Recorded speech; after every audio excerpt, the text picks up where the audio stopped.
Hello students, कैसे हैं। हम आगे जो लास्ट क्लास में हमने वेक्टर में पढ़ा था उसके आगे का हम डिस्कस करेंगे। लास्ट क्लास में हमने वेक्टर के बारे में पढ़ा कि वेक्टर क्या होता है, स्केलर क्या होता है। दो फिजिकल क्वांटिटीज होती है जिसको हमने दो पार्ट में डिवाइड किया है, एक स्केलर दूसरा वेक्टर। तो उनके बेसिक हमने कुछ पढ़े थे और इसके अलावा ये भी पढ़ा कि वेक्टर को कैसे रिप्रेजेंट करते हैं। फिर उसके अलावा आपने ये भी पढ़ा कि एंगल बिटवीन वेक्टर्स। अब हम वेक्टर्स के टाइप पढ़ेंगे, जैसे कि इक्वल वेक्टर किसे कहते हैं, नेगेटिव वेक्टर किसे कहते हैं, unequal vector, opposite vector, parallel vector, anti parallel vector, collinear, को करंट वेक्टर, कोप्लेनर वेक्टर, इन सभी के बारे में वन बाय वन हम करके पढ़ेंगे। तो सबसे पहले हम हेडिंग डालते हैं सेम वेक्टर या इक्वल वेक्टर। तो सबसे पहले हम बात करें इक्वल वेक्टर। इक्वल का मतलब जानते हो, इक्वल हाँ मतलब बराबर। तो वेक्टर में क्या होता है, दिशा और मैग्नीट्यूड दोनों मायने रखते हैं। यदि केवल मैग्नीट्यूड इक्वल हुआ, डायरेक्शन इक्वल नहीं हुई, तो इसका मतलब क्या वो इक्वल वेक्टर नहीं है। तो वेक्टर जब बात की जाएगी और इक्वल होगा तो डायरेक्शन और मैग्नीट्यूड दोनों की हम बात करेंगे। जैसे कोई दो आदमी हैं, दोनों की हाइट सेम है तो कहेंगे हाइट सेम है, दोनों का वेट सेम है तो दोनों का वेट सेम है। देखिए हाइट और वेट दोनों सेम है या नहीं है, तो फिर हम बात करें किसी कंपेयर करें सिर्फ हाइट और वेट का दोनों पर्सन के बीच में कि दोनों इक्वल है, तो इसका मतलब हाइट और वेट दोनों इक्वल होने चाहिए। तो वैसे जब जब वेक्टर की बात की जाती है तो हम मैग्नीट्यूड और डायरेक्शन दोनों के साथ हम कंपेयर करेंगे। तो मैग्नीट्यूड और डायरेक्शन दोनों यदि सेम हुई तो वो इक्वल वेक्टर होगा। कहने का मतलब क्या हुआ कि a pair of vector of which have same magnitude and same direction. कह सकते हैं कि magnitude and direction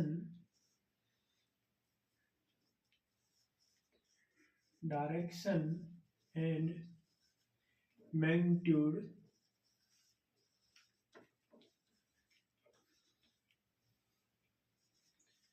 both same. इन दोनों वेक्टर का जो मैग्नीट्यूड डायरेक्शन दोनों सेम होने चाहिए। मान लो ए वेक्टर अपने पास ऐसे है और दूसरा जो वेक्टर है वो अपने पास इस प्रकार से होना चाहिए। इसको मैं a1 इक्वल ए वेक्टर कह दूँ, तो जो a2 वेक्टर है वो भी क्या होना चाहिए, ए वेक्टर। इसको आप बी वेक्टर नहीं लिख सकते। यदि लिखेंगे तो ए और बी दोनों वेक्टर एक दूसरे के इक्वल होंगे। यदि मैं एक वेक्टर ऐसे बोल दूँ कि ये a1 वेक्टर है और दूसरा वेक्टर इस प्रकार से है, तो क्या कह सकते हैं कि ये वन वेक्टर और a2 वेक्टर के इक्वल है क्या, तो एक दूसरे के इक्वल नहीं है। जबकि यहाँ हम बात करें कि a1 वेक्टर वो किसकी इक्वल है, a2 वेक्टर के। तो इसका मतलब जब वेक्टर की बात की जाएगी तो मैग्नीट्यूड डायरेक्शन हमें दोनों को देखना होगा, एक से अपने को काम नहीं चलाना है। फिर हम यदि इसके आगे की बात करें, इक्वल वेक्टर हो गया। दूसरी बात करें अपोजिट वेक्टर या नेगेटिव वेक्टर। कुछ वेक्टर्स की डेफिनेशन है जिसको हम नहीं लिखेंगे, जो आप जानते होंगे कि अनइक्वल वेक्टर कह सकते हैं। अनइक्वल वेक्टर वो होगा जिसके मैग्नीट्यूड और डायरेक्शन दोनों सेम ना हो, या केवल डायरेक्शन डिफरेंट हो या मैग्नीट्यूड डिफरेंट हो। तो इन छोटी छोटी बातों को लिखने की कोई ज़रूरत नहीं है। तो हम बात करें अपोजिट वेक्टर की, बात करें किसकी बात करें, अपोजिट वेक्टर, या फिर इसका एक दूसरा नाम और होता है नेगेटिव वेक्टर। नेगेटिव वेक्टर की बात करें कि नेगेटिव वेक्टर कैसे कहते हैं। मान लो अपने पास जिनका मैग्नीट्यूड क्या हो, सेम हो। नेगेटिव मैग्नीट्यूड तो क्या होना चाहिए, दोनों वेक्टर का सेम होना चाहिए, पर डायरेक्शन क्या होनी चाहिए, अपोजिट होनी चाहिए।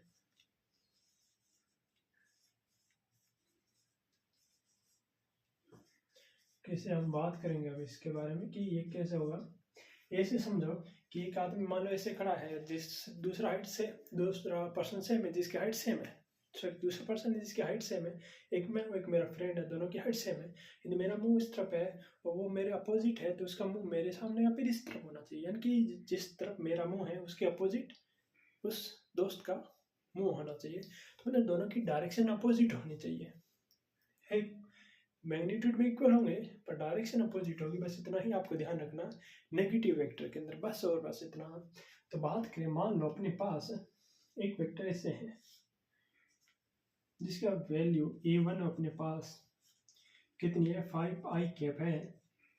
एक दूसरा वेक्टर है जो इस प्रकार से होना चाहिए A2 वेक्टर जिसकी वैल्यू -5i कैप होनी चाहिए। आई जे और के ये एक्स वाई और जेड एक्सिस को रिप्रेजेंट करते हैं। नॉर्मल एक्स और वाई आप नॉर्मल 10 तक आप पढ़ के आ जाते हो, तो जेड एक्सिस के बारे में हम डिस्कस कर लेंगे आगे। तो नॉर्मल हम बात करें इसके अंदर नेगेटिव वेक्टर में क्या होगा, मैग्नीट्यूड दोनों का सेम होगा और डायरेक्शन अपोजिट होगी। इसके लिए अपने को इसके अंदर कुछ भी देखना नहीं है।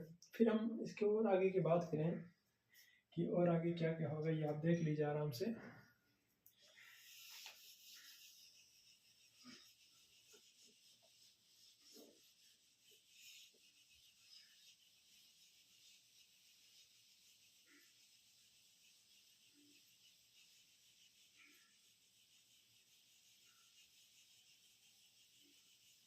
ये हो गया इक्वल वेक्टर, दूसरा हो गया पॉजिटिव या नेगेटिव वेक्टर।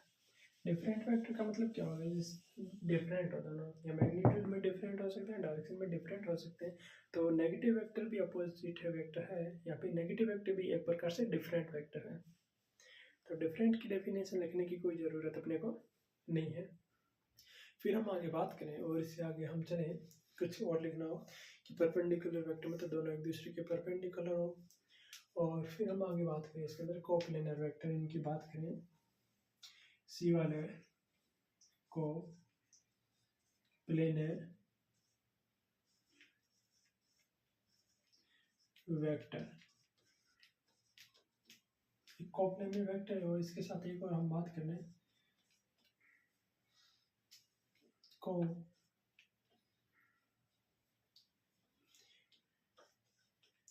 Initial vector.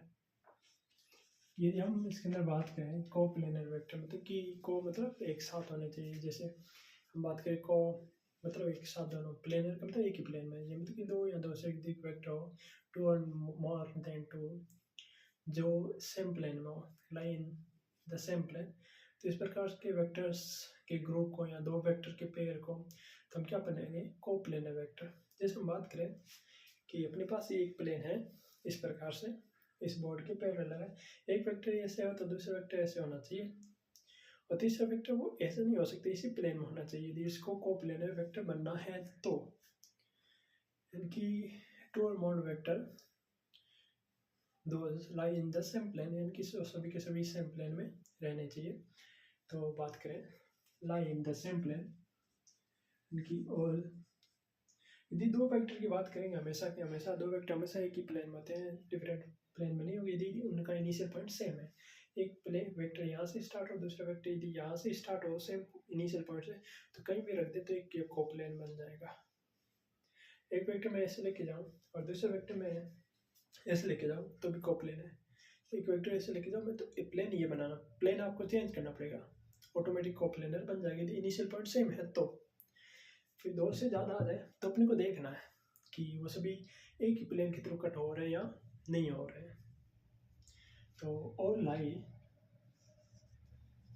इन सेम प्लेन। जैसे बात करें हम, एक वेक्टर अपने पास ऐसे है, दूसरा वेक्टर अपने पास कुछ इस प्रकार से, तीसरा वेक्टर अपने पास इस प्रकार से, चौथा वेक्टर अपने पास इस प्रकार से। तो इनके इनिशियल पॉइंट, इसका इनिशियल पॉइंट ये है, इसका इनिशियल पॉइंट ये है, इन दोनों का इनिशियल पॉइंट सेम है।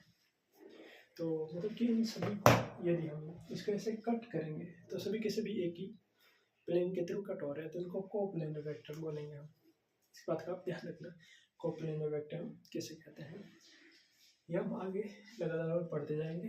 वैसे अपने को अपनी डेफिनेशन ही ध्यान रखनी है, इसके अलावा अपने को कुछ ध्यान में अभी रखने की ज़रूरत नहीं है। फिर हम को इनिशियल वेक्टर की बात करेंगे। इनिशियल मतलब को इनिशियल मतलब जो सेम पॉइंट से स्टार्ट हो, एक पॉइंट ये है, सभी के सभी कोप्लेनर है। को इनिशियल वेक्टर एक वेक्टर से स्टार्ट हो, दूसरे को यहीं से स्टार्ट होगा, थर्ड वेक्टर को भी यहीं से स्टार्ट होगा, यानी कि स्टार्ट फ्रॉम सेम पॉइंट, यानी कि इसे आप कह सकते हैं स्टार्टिंग पॉइंट इज सेम, यानी इनके सभी क्या स्टार्टिंग पॉइंट क्या होना चाहिए, सेम होना चाहिए। इनकी all vector start from same point. तो ये अपने को एक डेफिनेशन ध्यान में रखनी, इसके लिए अपने को कुछ भी इतना ध्यान में रखने की कोई ज़रूरत नहीं है। कोई इनिशियल वेक्टर, कोप्लेनर वेक्टर, इसके अलावा और बहुत सारे वेक्टर आते हैं, antiparallel vector, parallel vector, collinear vector. Collinear मतलब जो एक ही लाइन में हो, एक के बाद एक हो, एक ही लाइन में हो। क्या हुआ, एंटीपैरेलल वेक्टर मतलब जो वेक्टर जैसे कि अपोजिट हो, एक वेक्टर इस तरफ जा रहा है, दूसरा इस तरफ जा रहा है, दोनों का मैग्नीट्यूड सेम हो भी सकता हो, नहीं भी हो सकता, लेकिन डायरेक्शन अपोजिट होगी। ये छोटी छोटी बातें, इनको पढ़ने की जरूरत नहीं है, डायरेक्ट दिमाग में रखो कि डिफरेंट वेक्टर क्या होता है, को एंटीपैरेलल वेक्टर क्या होता है, डिफरेंट वेक्टर, एंटीपैरेलल वेक्टर, और इसके अलावा पैरेलल वेक्टर, ये सभी अपने को ध्यान में रखना है। फिर हम और इसके आगे छोटी छोटी बातों के बारे में बात करें, तो इसको हम हटाते हैं अभी के लिए। तो हम इन छोटी छोटी डेफिनेशन के बाद हम आगे दो टॉपिक पढ़ते हैं, डिस्प्लेसमेंट वेक्टर और पोजीशन वेक्टर। तो सबसे पहले हम पोजीशन वेक्टर के बारे में बताएंगे और उसके बाद डिस्प्लेसमेंट वेक्टर के बारे में बताएंगे। तो दो हेडिंग हम लिखते हैं आगे। पहली हेडिंग अपने पास आएगी पोजीशन वेक्टर। अपने नाम में ये चीज़ जिसकी डेफिनेशन छिपी हुई है, नाम को पढ़ो फिर डेफिनेशन सोचो कि क्या डेफिनेशन हो सकती है इसकी। पोजीशन का मतलब उसकी पोजीशन या सिचुएशन या वो कहाँ पर है इसके बारे में बताएं। यानी ऐसा वेक्टर जो किसी भी ऑब्जेक्ट की पोजीशन के बारे में बताएं, पोजीशन को रिप्रेजेंट करें, वो पोजीशन वेक्टर होता है। पोजीशन नॉर्मल हम एक्स वाई जेड इन कोऑर्डिनेट्स के थ्रू रिप्रेजेंट करते हैं, या पहले पढ़ चुके हो। या फिर बात करें पोजीशन वेक्टर को हम यूज़ क्या करेंगे, पोजीशन को रिप्रेजेंट करने के फॉर्म में करेंगे। मान लो ये अपने पास कोऑर्डिनेट सिस्टम है और अपने पास इनसे ही जा रही है,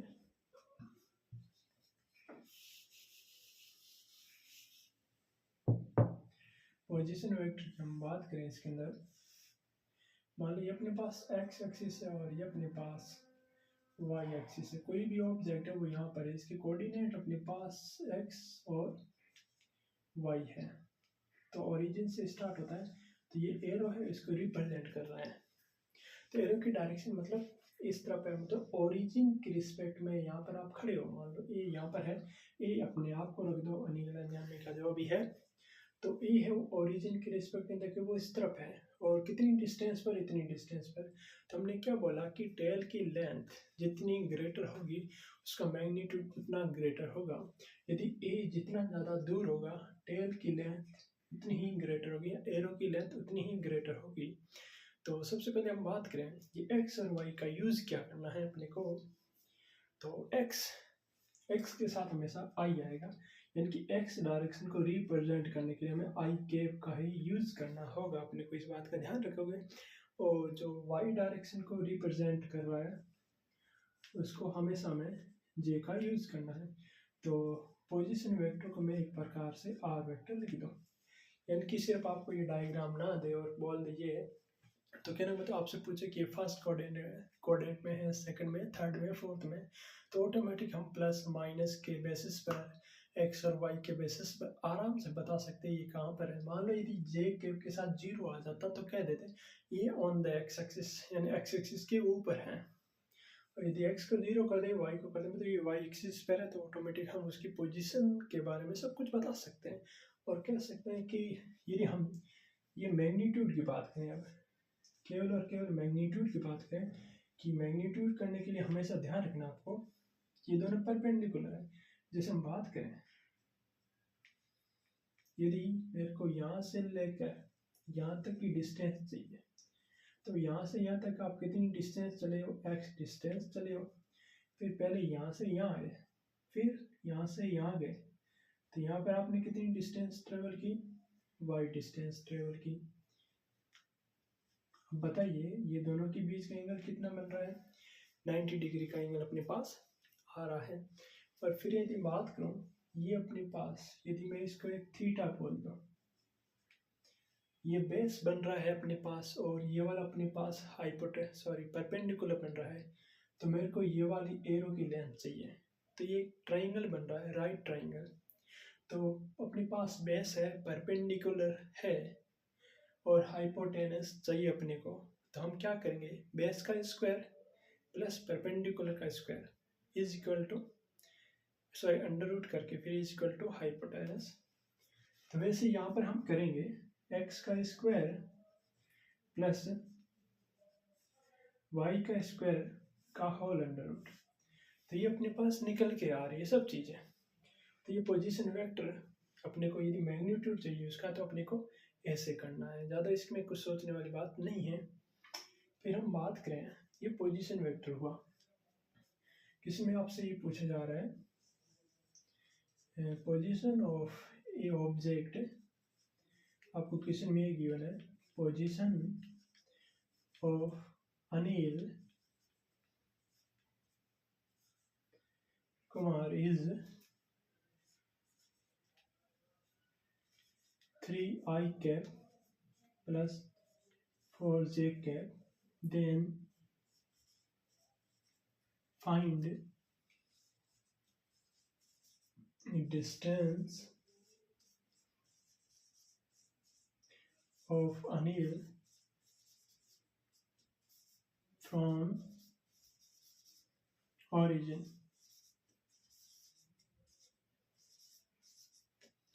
या कह सकते हैं कि डिस्टेंस फ्रॉम एक्स एक्सिस या perpendicular distance from X axis या minimum distance from X axis, कुछ भी आपसे पूछ सकता है। तो यदि आपको केवल ओरिजिन से डिस्टेंस के बारे में बात करेंगे, तो आर वेक्टर का मैग्नीट्यूड एक्स का स्क्वायर प्लस वाई का स्क्वायर, तो अपने पास एक्स का स्क्वायर कितना 3 है, 3 का स्क्वायर प्लस 4 का स्क्वायर। तो अपने को इस प्रकार से इक्वेशन करना है, इसके अंदर ज़्यादा कुछ सोचने वाली बात है बिल्कुल भी नहीं है। तो यहाँ पर अपने पास अंडर रूट 25 होगा और वो निकल के कितना आएगा 5। यदि यूनिट मीटर में होगी तो मीटर आ जाएगा, और सेंटीमीटर में होगी सेंटीमीटर आएगा, और किलोमीटर में होगी तो किलोमीटर आ जाएगा। ये पोजीशन वेक्टर के बारे में छोटी छोटी बातें हैं, इजीली आप कर सकते हैं। बस ये ध्यान रखना पोजीशन वेक्टर का यूज़ क्या होता है, केवल और केवल पोजीशन को रिप्रेजेंट करने में होता है। फिर आगे हम पढ़ेंगे डिस्प्लेसमेंट वेक्टर। तो आगे हम बात करें डिस्प्लेसमेंट वेक्टर कि वो क्या होता है। तो सबसे पहले हम हेडिंग लिखते हैं डिस्प्लेसमेंट वेक्टर। तो ये भी अपनी जो हेडिंग है वो ऑटोमेटिक अपनी डेफिनेशन खुद बता रहा है कि डिस्प्लेसमेंट वेक्टर, ये दोनों को हम पार्ट में डिवाइड करें कि डिस्प्लेसमेंट और वेक्टर। तो नेक्स्ट हेडिंग अपने पास क्या होगी, डिस्प्लेसमेंट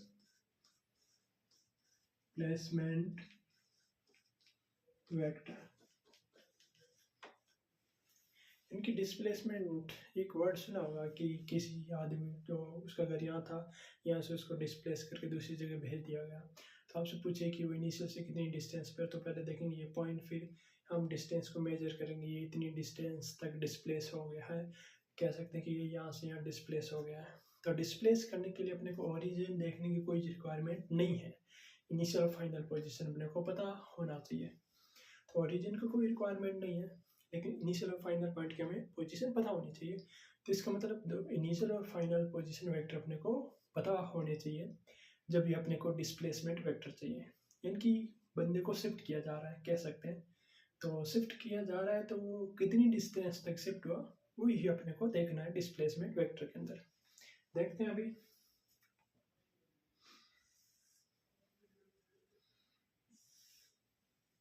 मान लो बंदा पहले यहाँ पर था, जिसको हम क्या कहते हैं, जिसके कोऑर्डिनेट हम x1 y1, फिर इसको यहाँ से भगा दिया गया है और भगा के इसको यहाँ पर लेके आ गए हैं, जिसको हम कहते हैं x2 y2। तो इनिशियल पोजीशन के साथ हम एक एरो ऐसे बना लेंगे और फाइनल पोजीशन के साथ एरो हम ऐसे बना लेंगे। बंदा पहले यहाँ पर था, जो पर्सन था वो यहाँ पर था, उसको भगा दिया गया, उठा के फेंक दिया गया यहाँ पर। तब यहाँ से यहाँ तक की डिस्टेंस अपने पास ये आ जाती है। तो अपने को इसको मैं क्या बोल दूँ, डेल्टा आर वेक्टर, और इसको r1 वेक्टर कह दूँ और इसको r2 वेक्टर कह दूँ। तो अपने को एक आर के लिए इतना ही ध्यान रखना है कि डेल्टा आर वेक्टर है वो final position r2 vector, final position अपने पास क्या है r2 vector minus r1 vector. तो अपने को ये देखना है, इनकी फाइनल में से इनिशियल को माइनस करना है, इसके लिए अपने को कुछ भी नहीं करना है। तो अब याद करो आप, position vector R2 and final position vector को मैं क्या लिख सकता हूँ, x2 i cap plus y2 j cap. क्या ऐसा लिख सकते हैं या नहीं लिख सकते हैं? ठीक है, वो लिख सकते हैं ऐसा। फिर हम इनिशियल पोजीशन को हम क्या लिख सकते हैं, x1 plus y1 j cap. Yes और नो? इसको सॉर्ट करेंगे तो i को i के साथ माइनस करेंगे, ये माइनस अंदर जाएगा माइनस बनाएगा, तो यहाँ पर i कैप हो गया, और प्लस y2, ये माइनस अंदर जाएगा तो माइनस बनाएगा y1 j कैप। ये अपने पास क्या होगा, डेल्टा r वेक्टर, यानी कि उसका डिस्प्लेस, इसकी पोजीशन में जो डिस्प्लेस हुआ है या चेंज हुआ है वही अपने पास वेक्टर के फॉर्म में। और जनाब यदि आपसे ये पूछ ले कि जो इसकी पोजीशन में चेंज हुआ है वो वेक्टर के फॉर्म में मेरे को नहीं चाहिए, मेरे को एक स्केलर के फॉर्म में चाहिए। किसके फॉर्म में चाहिए? स्केलर के फॉर्म में चाहिए। तो इस केस में हम क्या कर सकते हैं, तो इसके बारे में हम बात करें। जब भी आपको ये पोजीशन वेक्टर स्केलर के फॉर्म में चाहिए, जो पहले आपने किया था x का स्क्वायर प्लस y का स्क्वायर ऑल अंडर रूट, तो अपने को सेम यही पोजीशन यहाँ पर यूज करनी है, x2 माइनस x1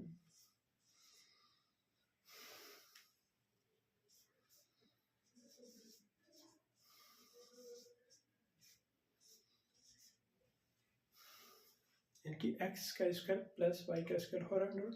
तो इस पूरे का स्क्वायर कर देना, x2 और x1 को अलग अलग अपने को बिल्कुल भी नहीं करना है, समझ रहे हो इस बात को? तो फिर अपने को यह होल अंडर रूट कर देना है। तो अपने के बात होगी किसकी होगी, डिस्प्लेसमेंट वेक्टर इन स्केलर फॉर्म, और ये अपने पास वेक्टर के फॉर्म में होगा और ये नीचे वाला स्केलर के फॉर्म में होगा।